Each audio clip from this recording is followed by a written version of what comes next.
नमस्कार दोस्तों, मैं ऋषि हेमो क्लासेस में आपका स्वागत है, अभिनंदन करता हूँ। दोस्तों, हम लोग आर ओ ए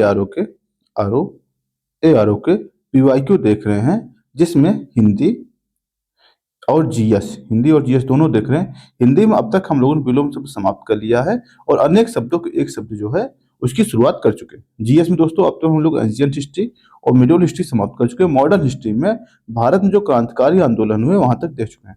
दोस्तों, अगर अगर आप इसका पीडीएफ लेना चाहते हैं तो एक हमारा चैनल है, क्या अमोघ क्लासेज, वहां से आप जुड़ सकते हैं और उसका पीडीएफ मिल सकता है। प्लस आपको ये बता दूं एक सूचना कि जो हमारा चैनल है टेलीग्राम, चलिए ऊपर लिंक भी मैंने लगा रखा है, वो क्लासेस देख लीजिएगा और डिस्क्रिप्शन बॉक्स में उसका चैनल मिल जाएगा। वहाँ हम आर ओ और पीसीएस 2025 2025 की तैयारी करा रहे हैं। साथ में ही अगर आप विभिन्न परीक्षाओं से भी संबंधित है, अन्य तैयारी भी करते हैं, उसके जीएस से संबंधित प्रैक्टिस सेट एमसीक्यू उस पर फ्री में आप तक कॉस्ट कराया जा रहा है। ठीक है, आप इसे चैनल से जुड़िए और लाभ लीजिए। ठीक है दोस्तों, चलते हैं आज के अपने पहले प्रश्न। क्या है प्रश्न दोस्तों हमारा? इनमें से कौन उग्रवाद के उल्लेखनीय नेताओं में से नहीं था? पूछा दोस्तों, उग्रवाद के उल्लेखनीय नेताओं में से नहीं। उग्रवाद में कौन कौन से थे दोस्तों? बाल गंगाधर तिलक, जिसे हम बाल गंगाधर तिलक, और बिपिन चंद्र पाल, लाल बाल पाल, कौन? लाला लाजपत राय। इन्हें क्या कहा जाता है? उग्रवाद से समर्थक माना जाए, उग्रवाद के नेतृत्व नेता माना जाता था। लेकिन गोपाल कृष्ण गोखले जी जो थे, ये क्या थे? उदारवादी थे। क्या थे? उदारवादी थे। ठीक, क्या देख लेते हैं इसके बारे में। गोपाल कृष्ण गोखले अपने राजनीतिक दर्शन में सच्चे उदारवादी थे।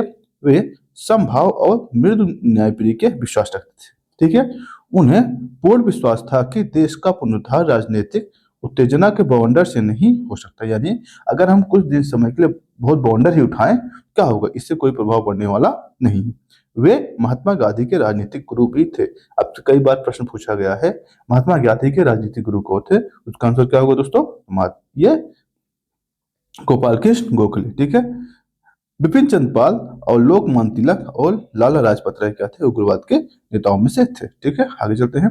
निम्नलिखित में से किस महिला क्रांतिकारी ने दीक्षांत समारोह में अपनी उपाधि डिग्री ग्रहण करते समय अंग्रेज गवर्नर कुलाधिपति को गोली चलाई? बहुत सही। क्या प्रश्न है? देखिएगा, किसने चलाई थी? आप बताइएगा इसका आंसर।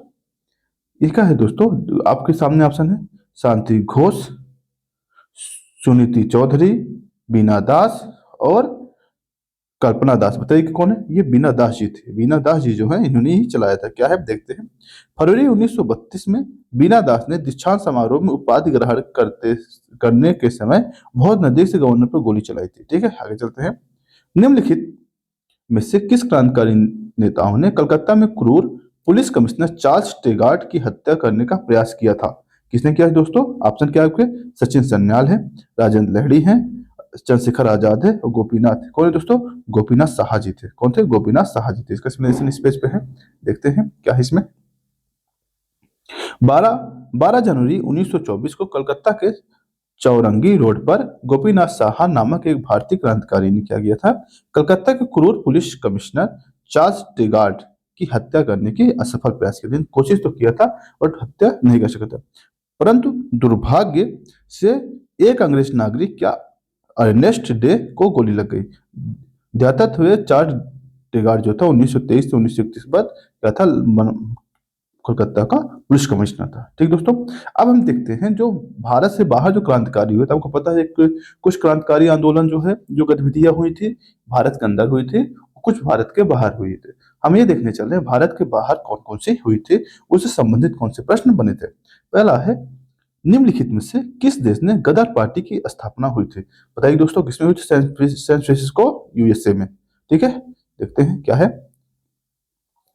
प्रथम विश्व युद्ध के दौरान सक्रिय होने वाले गदर क्रांतिकारी आधार स्थल उत्तरी अमेरिकी महाद्वीप का मुख्य देश संयुक्त राज्य अमेरिका। ठीक, जहां सैन फ्रांसिस्को नगर था। ठीक है, अमेरिका जो सैन फ्रांसिस्को था वहीं पे हुआ था। सैन फ्रांसिस्को संयुक्त राज्य अमेरिका के पश्चिमी भाग में स्थित है। ठीक दोस्तों, आगे चलते हैं। गदर पार्टी का मुख्यालय कहाँ था? अभी जस्ट ऊपर देखें, कौन? San Francisco. आगे चलते हैं, कुछ दिया है गदर पार्टी के बारे में, इसको देख लिया जाए। गदर पार्टी की स्थापना 21 अप्रैल 1913 में पराधीन भारत को अंग्रेजों से स्वतंत्र कराने के उद्देश्य से की गई थी।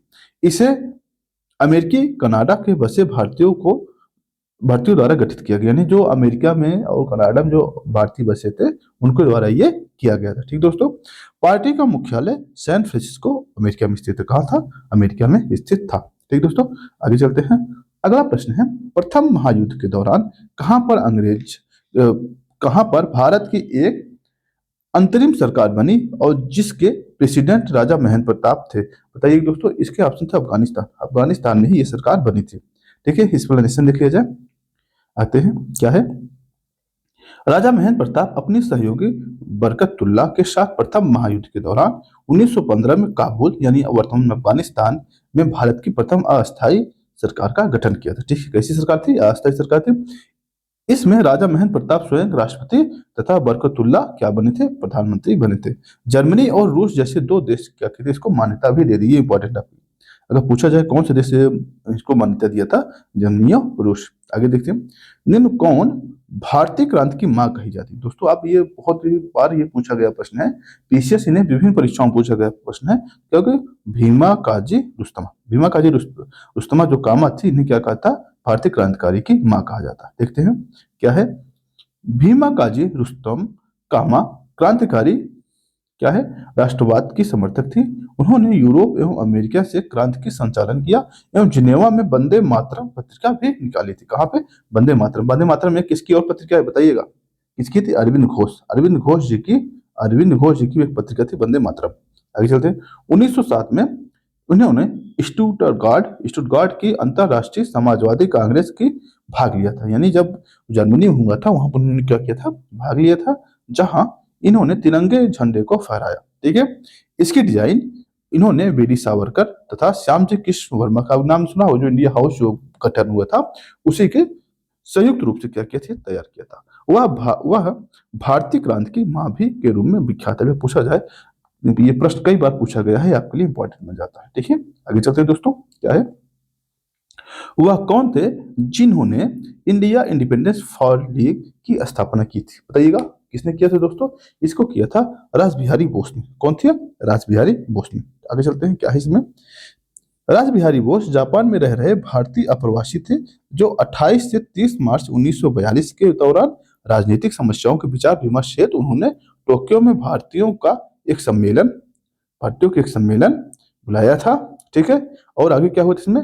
आयोजित किया था, जो 15 से 23 जून 1942 के बैंकॉक सम्मेलन में इसको विधिवत रूप से प्रदान किया गया। ठीक है, यानी जो इंडिया एसोसिएशन जो हुआ था, इंडियन इंडिपेंडेंट लीग का, ये बैंकॉक में इसको विधिवत रूप से मान्यता प्रदान की गई थी। सुभाष चंद्र बोस को आमंत्रित किया गया और इसी सम्मेलन में रासबिहारी बोस ने इंडिया इंडिपेंडेंट लीग की स्थापना भी की थी। ये मोस्ट इंपॉर्टेंट प्रश्न है आपके लिए और बार बार प्रश्न इससे पूछे जाते रहे हैं। ठीक है, आगे चलते हैं दोस्तों। इंडिया होम रूल सोसाइटी की स्थापना कब हुई थी दोस्तों? 1905 में हुई थी। किसने किया था? अभी हमने जस्ट कहा था श्यामजी कृष्ण वर्मा। श्याम जी कृष्ण वर्मा, इन्होंने ही किया था। ठीक है, देखते हैं ऐसा। फरवरी 1905 में लंदन में श्यामजी कृष्ण वर्मा ने इंडियन होम रूल सोसाइटी की स्थापना की थी। इसे इंडिया हाउस के नाम से भी जाना जाता है। इसका अगर अलग अलग मतलब अलग से नाम जाना जाए, क्या कहा जाता है? इसे इंडिया हाउस भी कहा जाता था। ठीक है, आगे क्या है?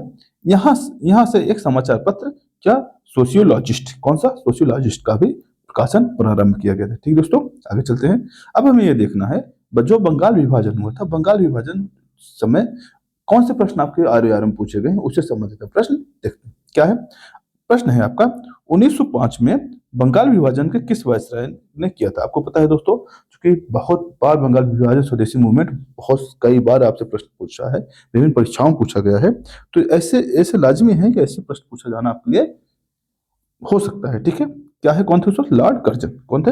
Lord Curzon. एक्सप्लेनेशन देख लीजिए। हुआ क्या था? बंगाल का विभाजन लॉर्ड कर्जन कार्यकाल क्या था? 1899 से 1905 के दौरान। ठीक है, 1905 में क्या किया था उन्होंने? इसका विभाजन किया था। इसके निर्णय की घोषणा 20 जुलाई 1905 को की गई थी। ठीक थी, तथा यह 16 अक्टूबर 1905 को लागू हुआ। घोषणा जो की गई थी बंगाल विभाजन कब हुआ था? 20 जुलाई को किया गया था, और लेकिन इसकी जो घोषणा की गई कब की गई थी? 1905 में की गई थी। और 11 जुलाई को दिल्ली दरबार हुआ था दोस्तों, जिसमें कौन है? जेम्स प्रथम। जेम्स वो सम्राट कौन थे? जेम्स प्रथम जब आए थे, इसी समय क्या था? इस बंगाल विभाजन को रद्द कर दिया गया और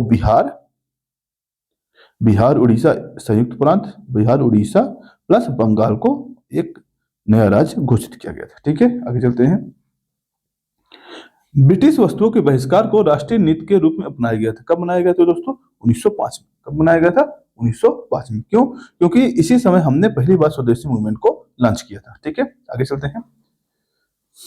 लॉर्ड कर्जन ने 20 जुलाई 1905 को बंगाल विभाजन की घोषणा की थी, जिसके परिणाम स्वरूप 7 अगस्त 1905 में क्या हुआ था दोस्तों? कलकत्ता के टाउन हॉल में स्वदेशी मूवमेंट का घोषणा की गई थी। ठीक, क्या हुआ था? अगर पूछा जाए स्वदेशी आंदोलन, कभी कभी आपसे क्रम पूछ लिया जाता है कि कब किस चीज की घोषणा की गई थी। पहले क्या हुआ था? बंगाल विभाजन की घोषणा हुआ। अगर क्रम लगाने की क्या है, पहले विभाजन की घोषणा, विभाजन, एक सेकंड थोड़ा पतला कर लिया जाए।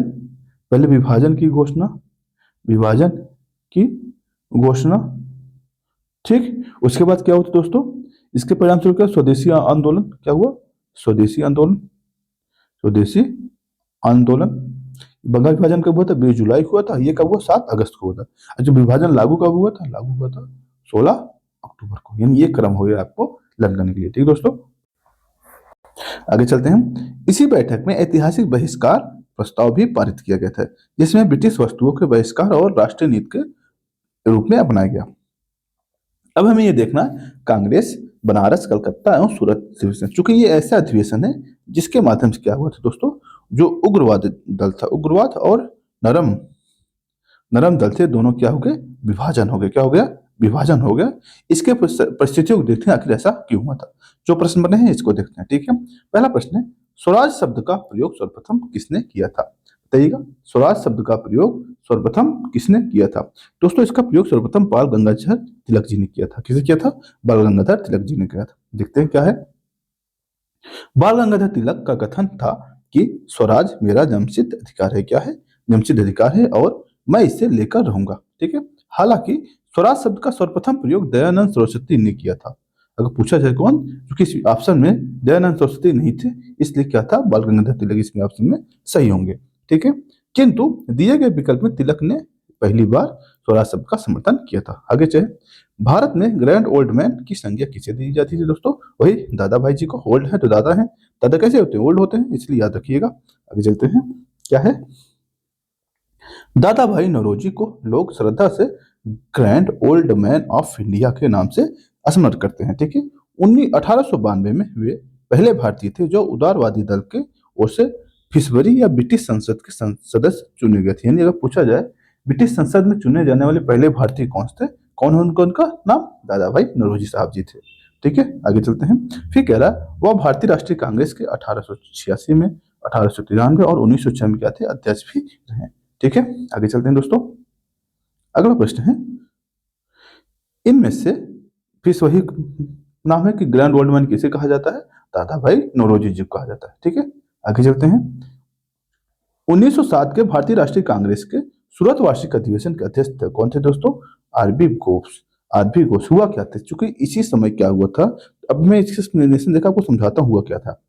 1907 में सूरत में वार्षिक आयोजित कांग्रेस के वार्षिक अधिवेशन उदारवादियों और उग्रवादियों के अध्यक्ष के पद को लेकर कांग्रेस में विभाजन हो गया।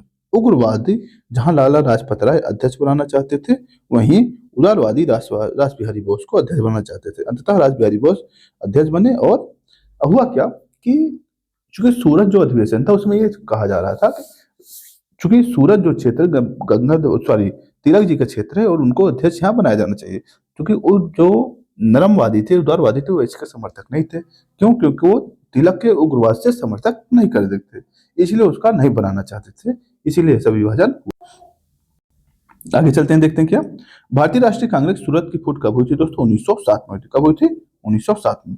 भारतीय राष्ट्रीय कांग्रेस की सूरत की फूट 1907 में कांग्रेस के सूरत विभाजन में हुई थी, जिसमें नरमपंथी और गर्मपंथी क्या थे? दोनों गुट अलग अलग हो। ऐसे इसका मिलाप कब हुआ दोस्तों? इनका मिलाप हो रहा है 1916 में। कौन सा? लखनऊ अधिवेशन। कौन सा? लखनऊ अधिवेशन। ठीक है, आगे चलते हैं, क्या है देखते हैं। अब इसमें दिया गया है कुछ मुस्लिम लीग का गठन और 1906 मुस्लिम लीग की स्थापना कब हुई थी दोस्तों? कहाँ हुई थी? ढाका में हुई थी। कहाँ हुई थी? ढाका में हुई थी। कौन किया था? आगे एक्सप्लेनेशन देख लिया जाता है। हुआ क्या था? अक्टूबर 1906 में, अक्टूबर 1906 में आगा खां के नेतृत्व में मुस्लिम का एक प्रतिनिधिमंडल जो था शिमला में मिला। किससे मिला था? वायसराय से मिला था। कौन थे उस वक्त वायसराय? मिंटो आ गए थे उस वक्त। कौन थे? मिंटो आ गए थे। केंद्रीय मुस्लिम सभा बनाने का विचार किया, जिसका उद्देश्य था मुसलमानों के हित का संरक्षण। उनका ये मानना था अगर हम ऐसे एक संगठन बनाते हैं, चूंकि जिस प्रकार से कांग्रेस है वैसे हम बना देते हैं, ताकि क्या जो हमारे मुस्लिम भाई हैं उनका क्या हो सके, संरक्षण हो सके, उनको बचाया जा सके, उनके हितों का संरक्षण हो सके। इस विचारधारा के अनुरूप ढाका में संपन्न अखिल भारतीय मुस्लिम लीग शैक्षणिक सम्मेलन यानी all India Muslim league education conference के दौरान क्या 1906 में इसी सम्मेलन में स्वागत समिति के अध्यक्ष और राजनीतिक बैठकों के संयोजक ढाका के नवाब समीउल्ला खान ने क्या किया? अखिल भारतीय मुस्लिम लीग की स्थापना की। पूछा गया स्थापना करने वाले कौन थे? क्या होगा? नवाब समीउल्ला खान। ठीक है, आगे चलते हैं दोस्तों।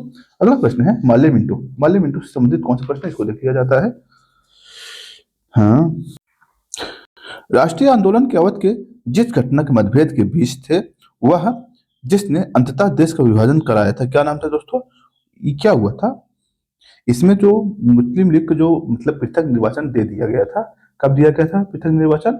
केंद्रीय, ये 1909 में, 1909 में वैसे माले मिंटो सुधार के नाम से जानते हैं। उस समय क्या हो, विधानसभाओं में मुसलमानों के लिए पृथक निर्वाचन क्षेत्र स्थान आरक्षण कर दिया गया था। इसीलिए क्या हुआ कि इसी से क्या हुआ, मुस्लिम अपने जो आंदोलन था उससे लगभग पृथक होने लगे, वो अपनी अलग एक प्रकार से विचारधारा बनाने लगे थे। ठीक है, क्या हुआ था देखते हैं।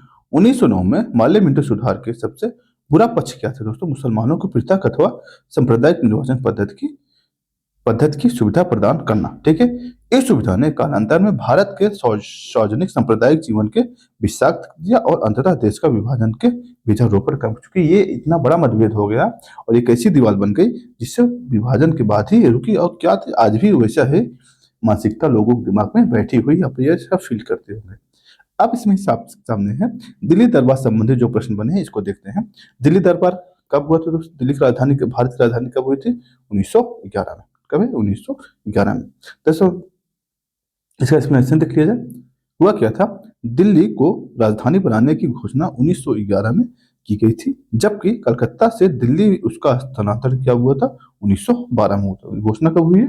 1911 में हुआ है। स्थानांतरण कब हो रहा है? 1912 में हो रहा है। अतः स्थानांतरण के संबंध में यदि विकल्प में दोस्तों 1911 या 12 दोनों हो दिए गए हो तो संबंधतः 1912 ही मान्य होगा। आगे चलते हैं। क्या है कांग्रेस का लखनऊ अधिवेशन? क्या है दोस्तों इसमें? निम्नलिखित में से इसमें अब हमें देखना है लखनऊ अधिवेशन कैसे प्रश्न बने हैं इसमें। ठीक है, कब बना है, क्या बना है प्रश्न?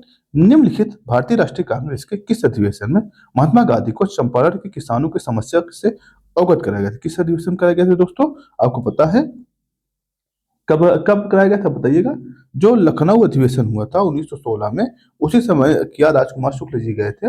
उन्होंने क्या किया था, गांधी जी को बिहार के चंपारण के किसानों की समस्या बताई थी। उन्होंने ही तब पहली बार ऐसा किया था। ठीक दोस्तों, आगे चलते हैं, देखते हैं। कांग्रेस के लखनऊ अधिवेशन में महात्मा गांधी ने राजकुमार शुक्ल से मुलाकात की हुई थी, जिन्होंने चंपारण के किसानों की समस्या अवगत कराया था। ठीक दोस्तों, आगे चलते हैं। अगला प्रश्न है होम रूल से संबंधित। अब हमें देखना है होम रूल लीग जो हुई थी इससे संबंधित कौन कौन से प्रश्न बने हैं। ठीक दोस्तों, क्या है 1915 और 16 की दो होम रूल लीग आरंभ हुई थी।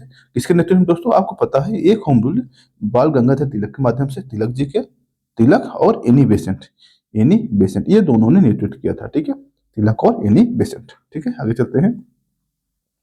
इसका एक्सप्लेनेशन देख लीजिए आप। क्या है इसमें?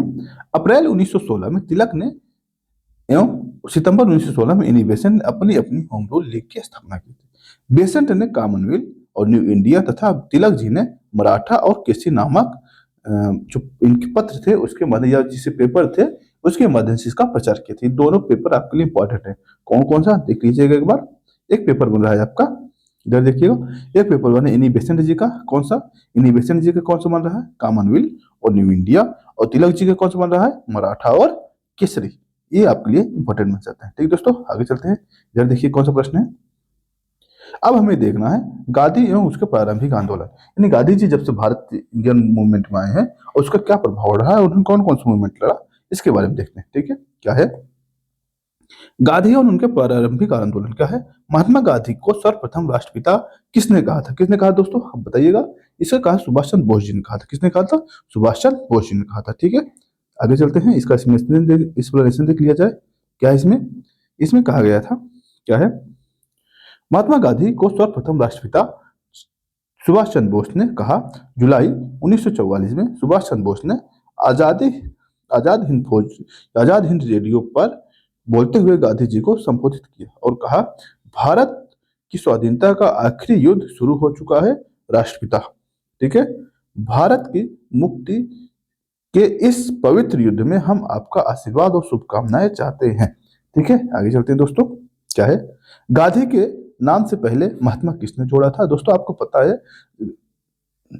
पता है जब चंपारण के दौरान, जब गांधी जी वहां गए थे, चंपारण के किसानों की समस्या सुन रहे थे, उनके समाधान करने की कोशिश कर रहे थे, उसी समय क्या हुआ था, रविन्द्रनाथ टैगोर साहब क्या किए थे, उन्होंने क्या किया था, महात्मा गांधी का मतलब गांधी जी को महात्मा का उपाधि दिया। किसने दिया था?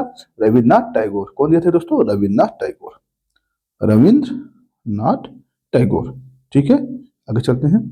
क्या है इसमें, देखते हैं थोड़ा सा, देखिएगा कोई ऑप्शन क्या होगा इसका, चंपारण। ठीक है, आगे चलिएगा। गांधी जी द्वारा चंपारण सत्याग्रह का सफल नेतृत्व करने के कारण रविन्द्रनाथ टैगोर ने पहली बार उन्हें महात्मा की उपाधि दी। महात्मा क्यों कहा था? क्योंकि मैं इस कहानी बताता हूँ आपको, जब वो चंपारण की कहानी एक सुनाता हूँ आपको।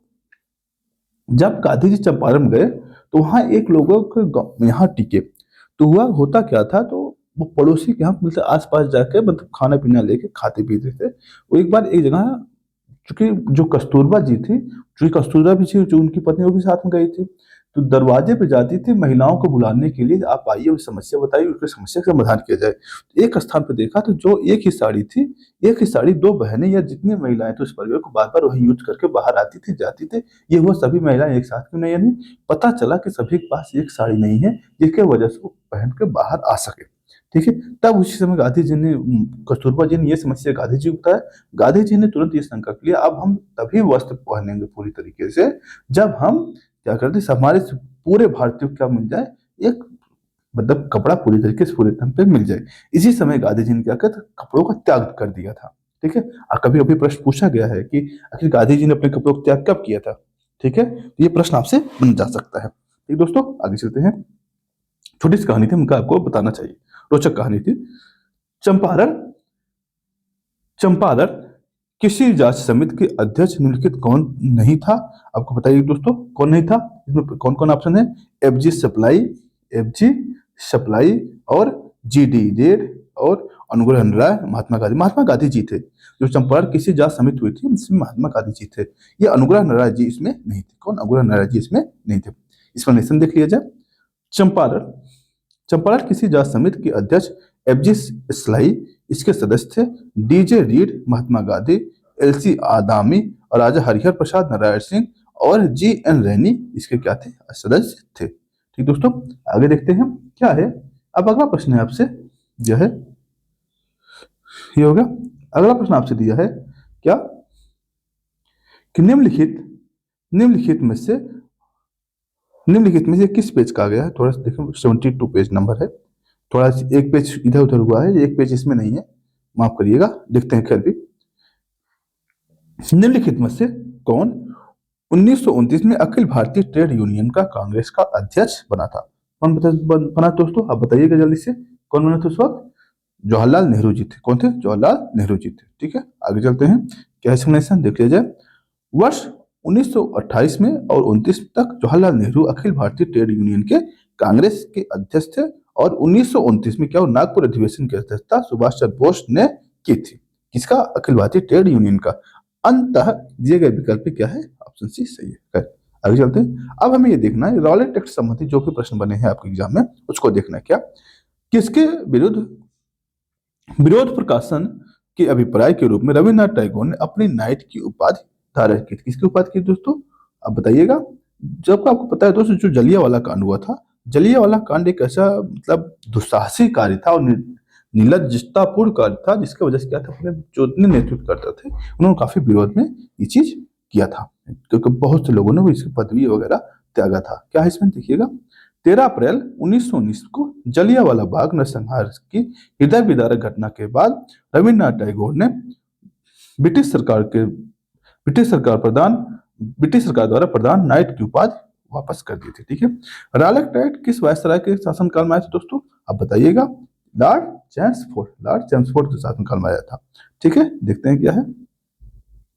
लॉर्ड चैम्सफोर्ड 1916 से 1921 के मध्य भारत के वायसराय रहे और इन्हीं के कार्यकाल में 1919 में रॉयलेट एक्ट आया था, जो कि एक्सप्लेनेशन बहुत पढ़ने वाला है, जो कि बहुत ज्यादा है। अगर जब मैं हिस्ट्री पढ़ाऊंगा आपको, हिस्ट्री की चर्चा करेंगे, तब आपको इसकी पूरी गौर समझ बताएंगे। ठीक है, अभी चूंकि चर्चा करना वीडियो, चूंकि हम केवल पीवाईक्यू यहाँ चर्चा कर रहे हैं, जब हम एक्सप्लेनेशन, डिटेल एक्सप्लेनेशन में आपको मॉडर्न हिस्ट्री की चर्चा करेंगे, तब वहां देखिए कोई भी प्रश्न आपसे बाहर जाने वाला नहीं। ठीक है दोस्तों, आगे चलते हैं। क्या है, भारतीय राष्ट्रीय कांग्रेस से संबंधित निम्नलिखित घटनाओं को कालानुक्रम से व्यवस्थित कीजिए। क्या है, रॉलेट एक्ट कब आया था दोस्तों? 1919 में आया था, बिल्कुल सही है। आई थिंक नहीं आया था, आया था कब? मार्च 1919 में, मार्च 1919 में। उसके बाद सत्याग्रह जब हुआ था, यह हुआ था दोस्तों 6 अप्रैल को। जब अधिनियम आया था, अधिनियम के बाद क्या हुआ था? सत्याग्रह शुरू शुरू हुआ था अप्रैल 1919 में। ठीक है, भारतीय राष्ट्रीय कांग्रेस का अमृतसर अधिवेशन कब हुआ था दोस्तों? ये अधिवेशन हुआ था आपका दिसंबर में, चूंकि अक्सर दिसंबर में ही होता।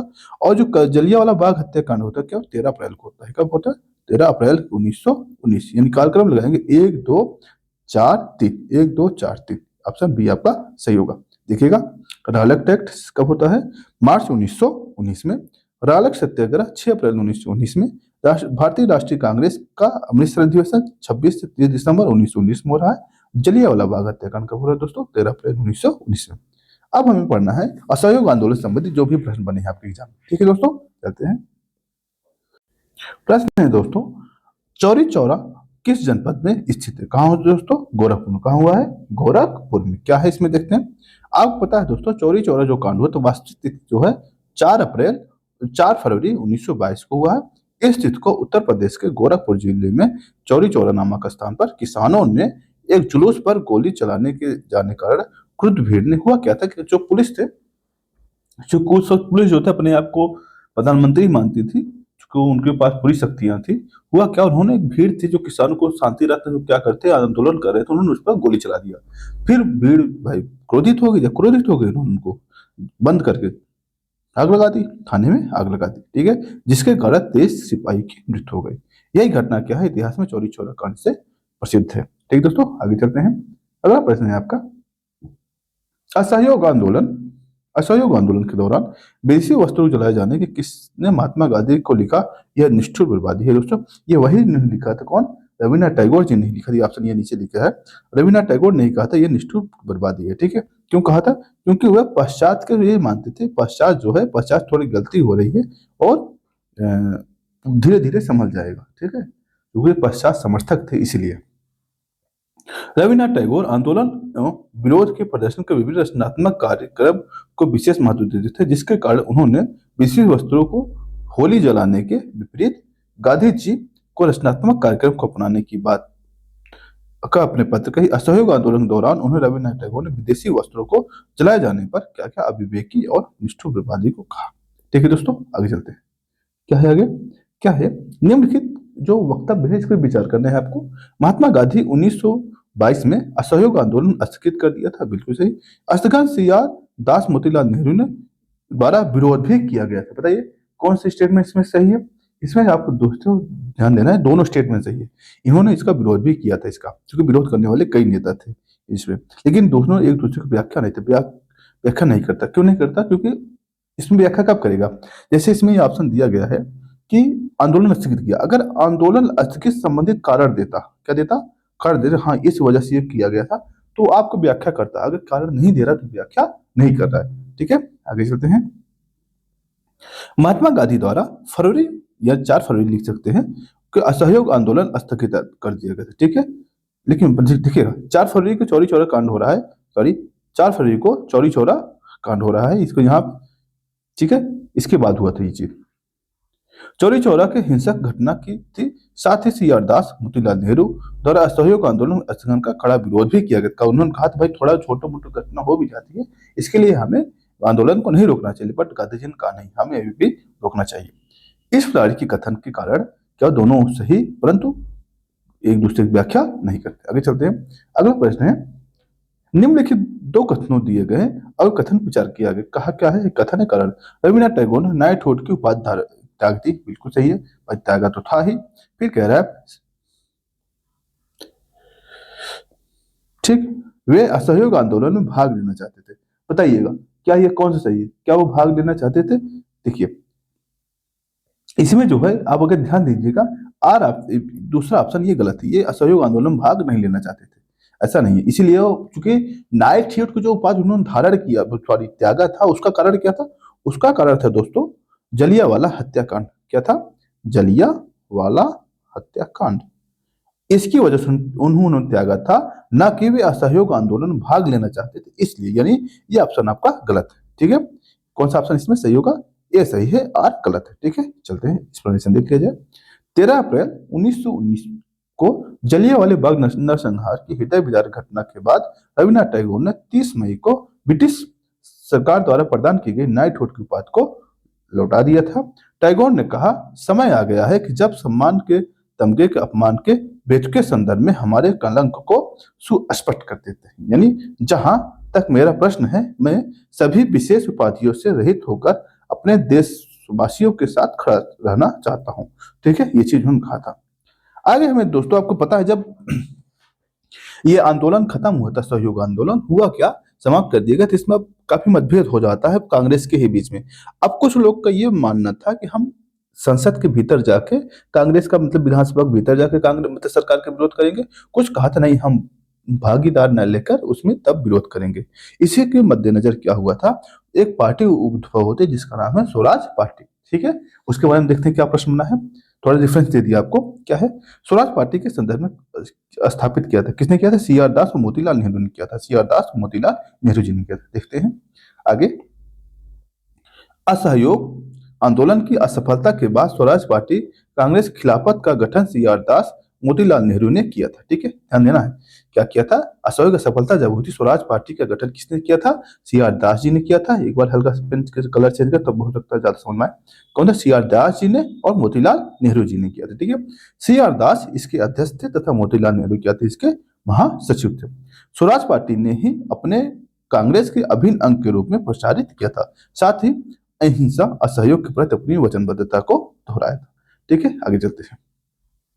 क्या प्रश्न देखिएगा, पूछा है अगला प्रश्न है, सेंट्रल लेजिस्लेटिव असेंबली का प्रथम अध्यक्ष कौन बना था? दोस्तों आपको बताइएगा, बताइए कौन है? विट्ठल भाई पटेल जी बने थे। कौन? विट्ठल भाई पटेल जी बने थे। इसमें देखिएगा क्या है प्रश्न, देखिएगा मतलब एक्सप्लेनेशन देखिएगा। सेंट्रल लेजिस्लेटिव असेंबली के प्रथम अध्यक्ष स्पीकर विट्ठल भाई पटेल जी थे, जो 1925 में इसके अध्यक्ष बने, और ये स्वराज पार्टी के संस्थापक भी रहे। क्या है? अगस्त 1925 में सेंट्रल लेजिस्लेटिव असेंबली का अध्यक्ष निम्न में से कौन बना था? दोस्तों फिर से वही बात है, विट्ठल भाई पटेल जी ने बने थे। कौन है? विट्ठल भाई पटेल जी ही बने थे। अब हमें देखना है साइमन कमीशन से संबंधित जो प्रश्न बने हैं उसमें कौन कौन से प्रश्न साइमन कमीशन से बने हैं। ठीक है दोस्तों, चलते हैं। लिखा है भारतीय राष्ट्रीय कांग्रेस की साइमन आयोग का बहिष्कार किया। बिल्कुल सही किया था। क्यों किया था? साइमन में एक भी सदस्य भारतीय नहीं। दोस्त देखिए ये कारण है, ये कथन है, ये कारण है, और दोनों क्या है एक दूसरे की एक्सप्लेनेशन दे रहे हैं। कैसे? इसने कहा साइमन जो है मतलब कांग्रेस ने बहिष्कार किया। हाँ, क्यों किया था? क्योंकि उसने भारतीय नहीं थे। क्योंकि कारण और कथन दोनों मतलब जो मतलब व्याख्या कर रहा है ना आपका, इसीलिए क्या है दोनों इसमें सही है और उसका व्याख्या करता भी है। ठीक है, देखते हैं एक्सप्लेनेशन इसका इस बगल में है। क्या है देखिएगा। नवंबर 1927 में साइमन कमीशन का गठन हुआ। ठीक है, भारत में कब आया? फरवरी। अगर पूछा जाए, देखिए ये गठन की बात है, अगर आगमन की बात करें, अगर पूछा जाए साइमन कमीशन का आगमन कब हुआ? कब हुआ? फरवरी 1928। फरवरी 1928 में आया है। ठीक है, आगे चलते हैं। जॉन साइमन की अध्यक्षता में गठित इस आयोग में 7 सदस्य थे। कुल कितने सदस्य थे? 7 थे। चूंकि सभी सदस्य अंग्रेज थे तथा कोई भी इसका सदस्य भारतीय नहीं था। ध्यान देना है, इसमें कोई भी सदस्य भारतीय नहीं था। ठीक दोस्तों, आगे चलते हैं। हुआ क्या? इसलिए भारतीय राष्ट्रीय कांग्रेस और अन्य भारतीयों ने इनका विरोध किया। कौन कौन? भारतीय राष्ट्रीय कांग्रेस ने भी विरोध किया था और अन्य ने भी विरोध किया था। अतः प्रश्नगत कथन कारण क्या है? दोनों सही है। ठीक है, आगे चलते हैं। अगला है पंजाब केसरी की उपाधि किसे दी जाती? किसे दी जाती दोस्तों? लाला लाजपत राय जी को दी जाती है। ठीक दोस्तों, आगे चलते हैं। लाला लाजपत राय 1865 से 1928 तक पंजाब के प्रमुख राजनीतिक नेता थे। इन्होंने क्या था? ब्रिटिश राज के विरुद्ध स्वतंत्रता आंदोलन का नेतृत्व किया था और पंजाब केसरी की उपाधि नहीं दी जाती। ठीक दोस्तों, नेहरू रिपोर्ट तैयार की गई थी। आपको पता है दोस्तों, जब साइमन कमीशन आया था, तो जब भारतीयों ने कहा हम इसको नहीं स्वीकार करेंगे, तो उन्होंने ब्रिटिश ने एक चैलेंज दे दिया, अच्छा आपको इतनी क्षमता है तो अपने आप को संविधान बना के दिखाओ, एक प्रारूप बना के दिखाओ, तब पता चलेगा। तो इसी के विरोध में क्या हुआ, कांग्रेस ने एक कमेटी गठित की थी। उस कमेटी ने क्या कर एक संविधान को प्रस्तावित करा, एक मतलब एक प्रारूप प्रस्तावित किया, जिसे यह संविधान का छोटा रूप कहा जा सकता है, प्रस्तावित किया था। इसी समय क्या करा, इसे क्या करा, नेहरू रिपोर्ट ही कहा जाता है। ठीक दोस्तों, आगे चलते हैं। क्या है इसमें, साइमन कमीशन 1929 के प्रत्युत्तर में नेहरू रिपोर्ट तैयार की गई थी, जिसे में भारत के नए डोमिनियन या नए संविधान का खाका था। इसे तैयार करने वाली सर्वदलीय समिति के अध्यक्ष कौन थे, मोतीलाल नेहरू जी थे। जवाहरलाल नेहरू इसके सचिव और 2 मुस्लिम अध्यक्ष कौन, 9, कुल 9 लोग थे। ठीक है, ध्यान देना है इसको, ये बार बार प्रश्न कई बार पूछा गया है।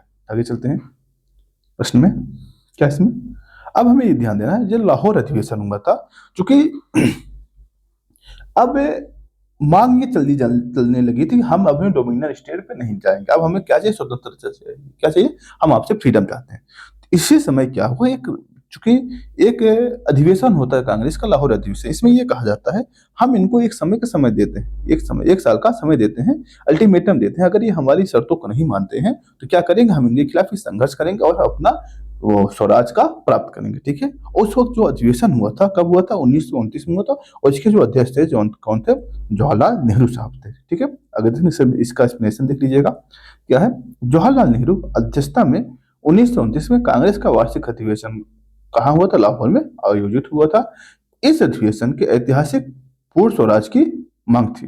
ठीक है, और 26 जनवरी 1930 को क्या हुआ था, 26 जनवरी 1930 को प्रथम स्वाधीनता दिवस के रूप में मनाया जाता। हुआ क्या था, इसी समय रावी नदी के तट पे क्या हुआ था, झंडा फहराया गया था। उसी झंडे को, चूंकि इसी की याद में क्या किया जाता है कि आज हमारा गणतंत्र दिवस जो है इसी के रूप में मनाया जाता है। ठीक है, आगे चलते हैं। निम्नलिखित में से कौन सा 1929 के कांग्रेस लाहौर अधिवेशन पारित संकल्प में शामिल नहीं था, कौन था, देखिएगा। पहला प्रश्न है क्या, कि भारत की विदेशी नीति की घोषणा, अच्छा, पूर्ण स्वराज का लक्ष्य, अच्छा, और क्या है, सबने अवज्ञा आंदोलन की प्रारंभ तैयार कर, अस्पृश्यता उन्मूलन, ये नहीं था, अस्पृश्यता उन्मूलन नहीं था, बाकी ये तीनों था, ये तीनों ही समाहित था। देखते हैं, कांग्रेस के लाहौर अधिवेशन 31 दिसंबर 1929 को घोषित संकल्प में स्पष्ट किया गया कि गोलमेज सम्मेलन में कोई लाभ नहीं है, यानी हम जो गोलमेज सम्मेलन जा रहे हैं इससे कोई फायदा नहीं है।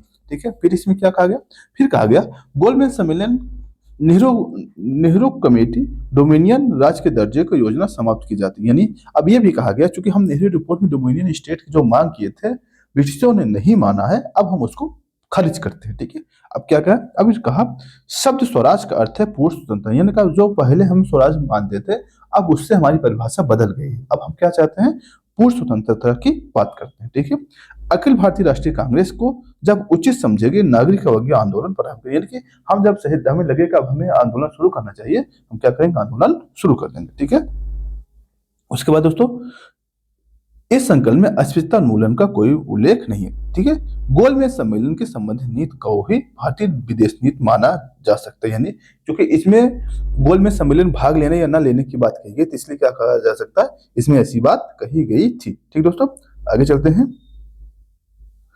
आगे चलिए थे दोस्तों, क्या है,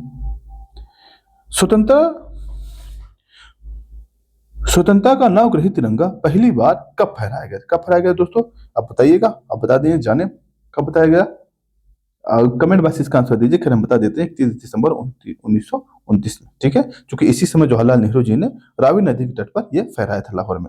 क्या है, 29 दिसंबर 1929 पंडित जवाहरलाल नेहरू ने इसकी अध्यक्षता की थी लाहौर अधिवेशन में, और जिसमें संबंधित प्रस्ताव पारित किया गया। पंडित जवाहरलाल नेहरू जी ने पूर्ण स्वराज का लक्ष्य भी घोषित किया था। ठीक है, जैसे ही 31 दिसंबर 1929 को मध्य रात्रि का घंटा बजा, कांग्रेस के अध्यक्ष पंडित जवाहरलाल नेहरू क्या किया था, लाहौर के रावी नदी के तट पर क्या भारतीय स्वतंत्रता का झंडा तिरंगा फहराया था। ठीक है, कैसा था वो, तिरंगा था।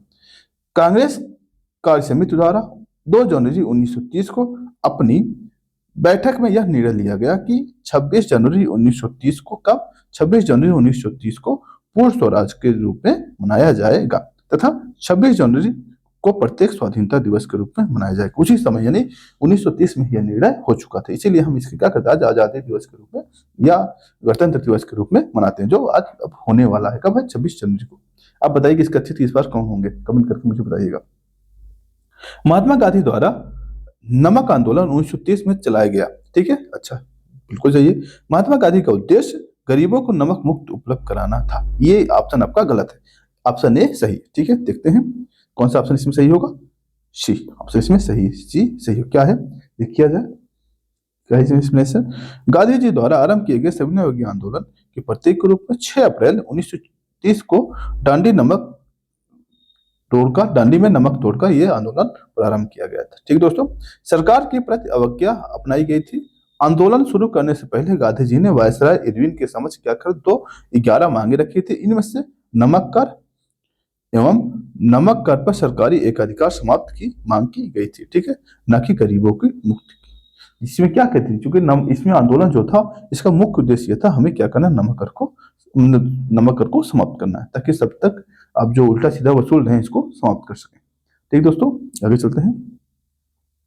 सविनय अवज्ञा आंदोलन के संदर्भ में निम्नलिखित कथनों में से कौन सा सही है, यानी आपको यह बताना है कौन सा कथन इसमें से सही है। क्या है, देखते हैं। आगे है, महात्मा गांधी को नमक कानून तोड़ने के विरोध में सजा नहीं दी गई। अच्छा, मदन मोहन मालवीय क्या है, देवदास गांधी और के एम मुंशी नामक कानून तोड़ने को सजा दी गई थी। अब बताइए कौन से स्टेटमेंट सही है, कौन सा गलत है। इसमें देखिए दोस्तों, इसमें दोनों स्टेटमेंट क्या है आपका सही है, दोनों ही स्टेटमेंट सही है। कैसे सही है, देखते हैं एक्सप्लेनेशन। क्या है, 6 अप्रैल 1930 में गांधी ने दांडी यानी नवसारी जिला गुजरात में एक मुट्ठी भर नमक हाथ में लेकर सांकेतिक रूप से नमक तोड़ा, ठीक है, नमक कानून को तोड़ा था, ठीक है। महात्मा गांधी को नमक कानून तोड़ने के विरोध में ब्रिटिश सरकार द्वारा गिरफ्तार करके यरोदा जेल में भेज दिया गया। कहाँ भेज दिया गया, यरोदा जेल में भेज दिया गया था। हुआ क्या, इस प्रकार प्रश्न में दिया गया कथन एक असत्य, जबकि नमक कानून तोड़ने के बिना ब्रिटिश सरकार को मदन मोहन मालवीय और देवदास गांधी के एम मुंशी को सजा दी गई थी, ठीक है। कौन कौन, मदन मोहन मालवीय, देवदासी और के एम मुंशी। ध्यान देना कौन कौन थे, फिर से एक बार नाम देख लीजिएगा इनका, मदन मोहन मालवीय, देवदास गांधी और के एम मुंशी जी को क्या किया था, सजा दी गई थी, जबकि गांधी जी को इसकी सजा नहीं दी गई थी। आगे है प्रश्न, नमक सत्याग्रह के समय गांधी जी गिरफ्तार करने के बाद नेता के रूप में उसका स्थान किसने लिया था। आप बताइए, जैसे जब गांधी जी गिरफ्तार हो गए, क्योंकि नेतृत्व करने वाला तो कोई चाहिए, उस वक्त जो नेतृत्व करते थे कौन थे, अब्बास तैयबजी जी थे। कौन थे, अब्बास तैयबजी जी थे, क्या थे, उसके नेतृत्व कर रहे थे, ठीक है दोस्तों। आगे चलते हैं, नेक्स्ट पेज पाइएगा, ठीक है। गांधी जी अपने 80 सहयोगियों के साथ साबरमती आश्रम में 241 मील दूर समुद्र तट पर बसे डांडी गांव में 5 अप्रैल 1930 को पहुंचे थे, और 6 अप्रैल को उन्होंने क्या किया था, एक मुट्ठी भर नमक हाथ में लेकर उसे कानून रूप से उल्लंघन किया था। अब एक चीज कभी कभी पूछ लेता है, एक दांडी यात्रा पूछता है, दूसरा पूछता है नमक सत्याग्रह कब शुरू हुआ। अगर पूछा जाए दांडी यात्रा, तो दांडी यात्रा प्रारंभ होता है दोस्तों 12 मार्च को। कब, 12 मार्च को। अगर पूछा जाए दांडी यात्रा की शुरुआत कब हुई, तो 12 मार्च को ही। अगर पूछा जाए सविनय अवज्ञा आंदोलन की शुरुआत कब हुई, सविनय अवज्ञा की शुरुआत कब हुई दोस्तों, इसका होगा 6 अप्रैल। 6 अप्रैल, दोनों में अंतर है। अब कभी कभी दोनों का आप एक मान सकते हैं, कंफ्यूजन मत रखिए दिमाग में, ठीक है दोस्तों। आगे चलते हैं, क्या है, इसके उपरांत महात्मा गांधी को 5 मई 1930 को गिरफ्तार कर यरोदा जेल में भेज दिया गया। कहाँ भेज दिया गया, यरोदा जेल में। तत्पश्चात आंदोलन के नेतृत्व अब्बास तैयबजी जी के हाथों में आ गया था, ठीक है। इस आंदोलन में स्त्रियों ने भी अभी काफी बढ़ चढ़कर क्या लिया था, भाग लिया था, ठीक दोस्तों। आगे चलते हैं, आचार्य विनोबा भावे किस आंदोलन के भाग में लेने के लिए प्रथम बार गिरफ्तार हुए थे दोस्तों। कौन सा आंदोलन था, यही था आपका सविनय अवज्ञा आंदोलन ही था, जिसमें आचार्य विनोबा भावे जी को गिरफ्तार कर लिया गया था, ठीक है दोस्तों। क्या है, आचार्य विनोबा भावे गांधी जी के निकट सहयोगी में से एक थे, ठीक है। ये मतलब इनकी और गांधी जी की निकटता काफी थी। और हुआ क्या, गांधी जी द्वारा संचालित विभिन्न आंदोलनों में उन्होंने क्या किया था, भाग भी लिया था। और 1930 में सविनय अवज्ञा आंदोलन में इन्हें भाग लेने के दौरान प्रथम बार गिरफ्तार किया गया। कब किया गया था, प्रथम बार। ध्यान दीजिएगा, अगर पूछा जाए कौन से थे, ये चीज आपसे कई बार प्रश्न पूछा जा सकता है, ठीक है। अगर क्या है, अगला है लाल कुर्ती आंदोलन के नेता कौन थे दोस्तों? खान अब्दुल गफ्फार खान जी थे। कौन थे? खान अब्दुल गफ्फार खान जी थे। क्या है इसमें देखते हैं। समन्वय अवज्ञा आंदोलन के दौरान उत्तर पश्चिमी सीमा प्रांत में खान अब्दुल गफ्फार खान के नेतृत्व में क्या हुआ था दोस्तों? खुदाई खिदमतगार नामक एक स्वयंसेवक संगठन स्थापित किया गया था। इसने लाल कुर्ती नामक एक, दरअसल हुआ क्या था, चूंकि भागीदारी सभी ले रहे हैं, सबका अपना अपना योगदान रहा आंदोलन में, ठीक है। इसमें खान गफ्फार खान साहब जो थे, इन्हें चूंकि जो उनका सेना थी, जो उनके नेतृत्व करता थे, वो लाल ड्रेस पहनते थे, इसलिए इस आंदोलन का नाम क्या कर दिया गया? लाल कुर्ती आंदोलन रखा गया था। ठीक दोस्तों, अगला प्रश्न है, क्या है?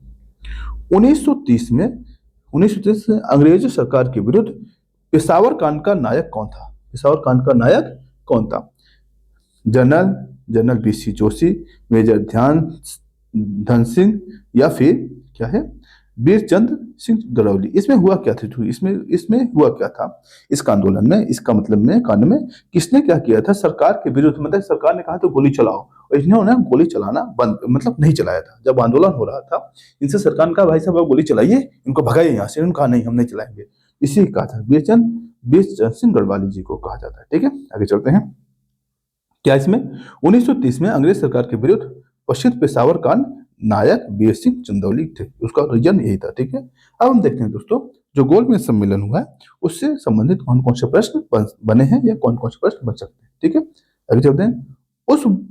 उस भारतीय का क्या नाम था जिसने तीनों गोलमेज सम्मेलन भाग लिया था? दोस्तों ये कौन थे? आपके बी आर अम्बेडकर साहब थे। बी आर अम्बेडकर साहब जो थे, तीनों ही सम्मेलन में क्या किए थे? भाग लिए थे। आगे चलते हैं, बी आर अम्बेडकर साहब जी थे। ठीक है, आगे चलते हैं। क्या है? 2 कथन दिए गए हैं और करार दिए गए हैं। क्या है इसमें?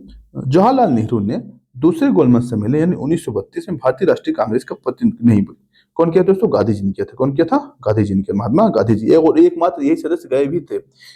अगर ऐसे प्रश्न आ जाए तो आगे प्रश्न पढ़ने की जरूरत ही नहीं, इसमें बस यही मार देना, ये गलत है, आर सही है। ठीक है, ऐसे प्रश्न में यही फायदा होता है आपको करने का। अगर ये कंफ्यूजन वाले प्रश्न होते हैं, आपको गलत भी करा सकते हैं। ठीक है, देख लेते हैं इसका एक्सप्लेनेशन देख लीजिएगा एक बार। क्या है, क्या दोस्तों इसमें एक्सप्लेनेशन में 5 मार्च 1931 को महात्मा गांधी एवं वायसराय लॉर्ड इरविन के बीच एक समझौता हुआ। इसे दिल्ली पैक्ट के नाम से भी जाना जाता है। ठीक दोस्तों, इसमें कांग्रेस की ओर से महात्मा गांधी ने स्वीकार किया था, यानी जो पूना पैक्ट हुआ था, या क्या नाम है इसका, जो दिल्ली पैक्ट हुआ, एक पूना पैक्ट है, दिल्ली पैक्ट है। पूना पैक्ट दोस्तों ध्यान दीजिएगा, पूना पैक्ट जो हुआ था, जो मुझसे निकला है 1932 में हुआ था। किसे? अम्बेडकर के बीच में, अम्बेडकर और गांधी के बीच में हुआ था। ठीक है, इसमें क्या होता, क्योंकि जब कांग्रेस ने गोलमेज सम्मेलन को बहिष्कार कर दिया, अंत में जो ये आपके वायसराय थे इरविन को अब इसमें मजबूर होना पड़ा कि हमें कैसे भी कुछ कांग्रेस के सदस्यों के कांग्रेस को सम्मेलन में भाग लेना पड़ेगा, वरना हमारा इतना प्रयास क्या होगा, बेकार में चला जाएगा। ठीक है, देखते हैं इसमें क्या हुआ था। सविनय अवज्ञा आंदोलन स्थगित कर दिया जाएगा। कांग्रेस के निकट भविष्य में होने वाली दूसरे गोलमेज सम्मेलन में भाग लेगी। ठीक है, कांग्रेस ब्रिटिश सामान बहिष्कार नहीं करेगी, जो ब्रिटिश सामान जो आ रहा है विदेशी, उसको बहिष्कार नहीं करेगी। गांधी जी पुलिस द्वारा की गई ज्यादतियों को जांच की मांग नहीं करेंगे। ठीक है दोस्तों, आगे चलते हैं। अब है ब्रिटिश सरकार द्वारा लंदन में भारतीय नेताओं का प्रथम गोलमेज सम्मेलन कब हुआ दोस्तों? ये कब हुआ था? 1930 में हुआ था, प्रथम 1930 में ही हुआ था। आगे चलते हैं, इसका एक्सप्लेनेशन देख लीजिए। सेंट जेम्स पैलेस लंदन में संपन्न प्रथम गोलमेज सम्मेलन भारतीय राष्ट्रीय कांग्रेस ने भाग नहीं लिया था। ठीक है, और केवल एक में लिया था, ध्यान देंगे, केवल एक में लिया था, किसमें? द्वितीय वाले में कांग्रेस भाग लिया, बाकी में भाग नहीं लिया था। इस सम्मेलन में ईसाइयों का प्रतिनिधित्व केटी पाल ने किया था, और इस सम्मेलन का उद्घाटन कौन किया था दोस्तों? ब्रिटिश सम्राट ने किया था, और जिसकी अध्यक्षता कौन किया था? रमजे मैकडॉनल्ड। ये उसको क्या थे? वहां के प्रधानमंत्री थे, ब्रिटेन प्रधानमंत्री जो थे ये थे। तीनों गोलमेज सम्मेलन भाग लेने वाले भारतीय नेताओं में से कौन थे जो तीनों में लिए थे? बी आर अम्बेडकर साहब थे। बी आर अम्बेडकर साहब जो थे, ये तीनों जो गोलमेज सम्मेलन था, तीनों में ही भाग लिए थे। एक्सप्लेनेशन देख लीजिएगा। क्या है एक्सप्लेनेशन? क्या है कि तीनों गोलमेज सम्मेलन में भाग लेने के लिए भारतीय बी आर अम्बेडकर थे, जबकि महात्मा गांधी जो थे कांग्रेस के प्रतिनिधि के रूप में केवल द्वितीय गोलमेज सम्मेलन में भाग लिए। अगर पूछे कांग्रेस किस अधिवेशन में भाग लिए थे? केवल दूसरे में। अम्बेडकर साहब तीनों में। ठीक है, आगे चलते हैं दोस्तों। आगे प्रश्न दोस्तों, सांप्रदायिक पंचाट और पूना पैक्ट। दोस्तों यहाँ से हम कल से देखते हैं। आज के लिए बस इतना ही। धन्यवाद दोस्तों। आप हमारे चैनल अमोक क्लासेज, इसका हम डिस्क्रिप्शन बॉक्स में आपको लिंक डाल देंगे, वहां पर आप इसका पीडीएफ प्राप्त कर सकते हैं। अगर आप किसी भी चीज की तैयारी करते हैं, आर ओ या फिर पीसीएस या फिर यूपीएससी, जो भी तैयारी करते हैं या फिर एसएससी संबंधित कोई भी तैयारी, यहाँ हम फ्री में क्यूज क्यूज और आपको पीडीएफ मटेरियल उपलब्ध करा दें, जो कि आपके एग्जाम के लिए बहुत ही मददगार होगा। ठीक दोस्तों, आज के लिए बस इतना ही। धन्यवाद।